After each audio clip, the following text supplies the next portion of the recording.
Assalamualaikum warahmatullahi wabarakatuh. Innal hamdalillah asyhadu an la ilaha illallah wahdahu la syarikalah wa asyhadu anna Muhammadan abduhu wa rasuluh la nabiyya ba'dah. Allahumma shalli ala Muhammadin wa ala alihi wa ashabihi ajma'in amma ba'du. Faqala Allah ta'ala fil Qur'anil Karim ud'u ila sabili rabbika bil hikmati wal mau'izatil hasanah. Pemirsa channel Daimu Delanggu yang dirahmati Allah, Allah Subhanahu wa ta'ala berfirman dalam surat Al-Kahfi ayat 29, wa qudil haqqu mi rabbikum faman syaa falyu'min wa man syaa falyakfur, yang artinya kurang lebih, dan katakanlah Muhammad bahwa kebenaran itu datang dari Tuhanmu, maka barang siapa yang hendak beriman, berimanlah, dan barang siapa yang hendak kafir, maka silahkan kafir. Ayat ini menerangkan bahwa Allah memberikan kebebasan sepenuhnya kepada manusia untuk menentukan pilihan atau agamanya, atau ingin memberikan kebebasan kepada manusia apakah dia mau menjadi beriman atau dia menjadi kafir. Kalau dia mau beriman, Allah sudah menyediakan tempatnya yaitu surga. Sebaliknya, jika orang tersebut mau kafir, maka Allah sudah menyediakan balasannya yaitu neraka. Namun kalau kita cermati, sesungguhnya Allah Subhanahu wa ta'ala itu menginginkan kelak manusia lebih banyak yang akan menempati surga. Sebab Allah sudah memberikan bekal fitrah bertuhan kepada manusia sebelum manusia itu lahir. Sebab semua manusia ketika hendak lahir, mereka sudah ditanya atau sudah diberi persaksian atau pertanyaan tentang siapa Tuhannya. Alastu bi rabbikum? Qalu bala syahidna. Bukankah aku ini Tuhanmu? Manusia waktu itu sebelum lahir sudah menjawab qalu bala syahidna. Mereka mengatakan, betul, kami bersaksi bahwa Allah adalah Tuhan kami. Ini menunjukkan bahwa Allah sudah memberikan naluri bertuhan, fitrah bertuhan atau fitrah beragama, berbuat baik untuk menuju ridha Allah. Maka Allah juga memberikan bekal hidayah. Allah juga memberikan bekal panca indera, pendengaran, penglihatan, juga akal, yang memungkinkan manusia untuk menerima petunjuk dari Allah.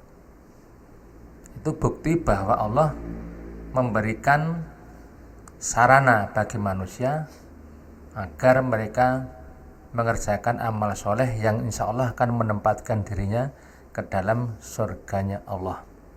Apalagi Allah sudah memberikan kemurahan kepada manusia. Dalam surat Al-An'am ayat 160, Allah berfirman, man ja'a bil hasanati falahu asyru amsalihha wa man ja'a bis sayyiati fala yujza illa mislaha wa hum la yudlamun. Barang siapa yang datang kepadaku dengan membawa satu kebaikan, baginya pahalanya 10 kali lipatnya. Itu minimal. Dalam ayat lain bisa 700 kali kelipatan. Bahkan Allah juga menjanjikan wallahu yudha'ifu liman yasha. Allah akan memberikan balasan tanpa batas. Itu betapa murahnya pembalasan Allah kepada orang yang berbuat kebaikan. Satu minimal 10, bisa 700, bila bisa tanpa batas. Tapi sebaliknya, ketika manusia datang kepada Allah, waman ja'a bisayyi'ati fala yujza illa mislaha wa hum la yudlamun. Ketika manusia datang kepada Allah dengan membawa satu keburukan, satu kesalahan, maka akan mendapatkan balasan yang setimpal dengannya. Satu hanya dibalas satu.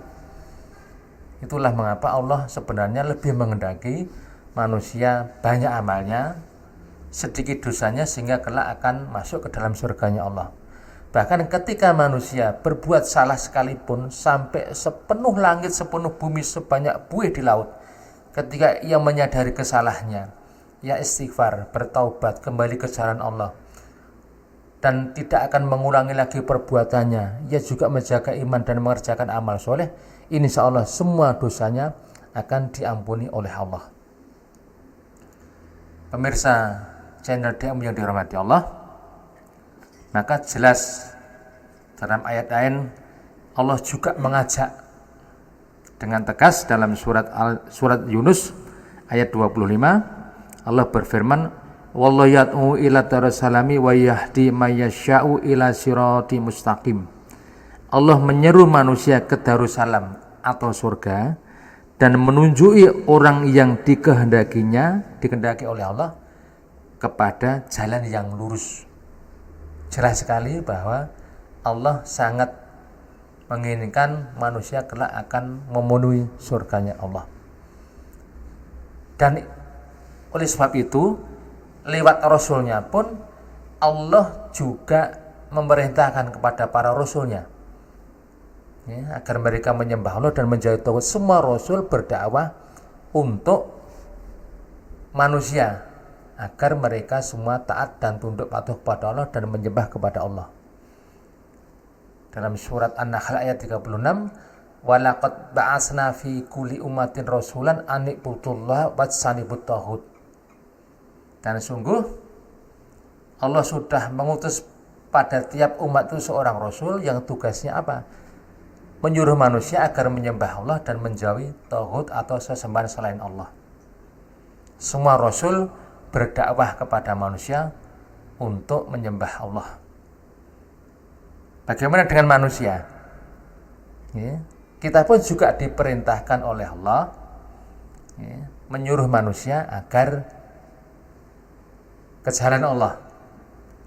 Di depan kami menyampaikan ayat pada surat An-Nahl ayat 125,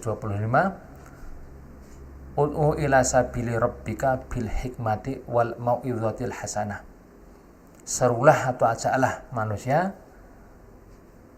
ke jalan Tuhanmu, ud'u ila sabili rabbika bil hikmati wal mau'izatil hasanah, ya, dengan penuh hikmah dan dengan penuh kebijaksanaan, dengan pengajaran yang baik, dengan dakwah yang menggembirakan.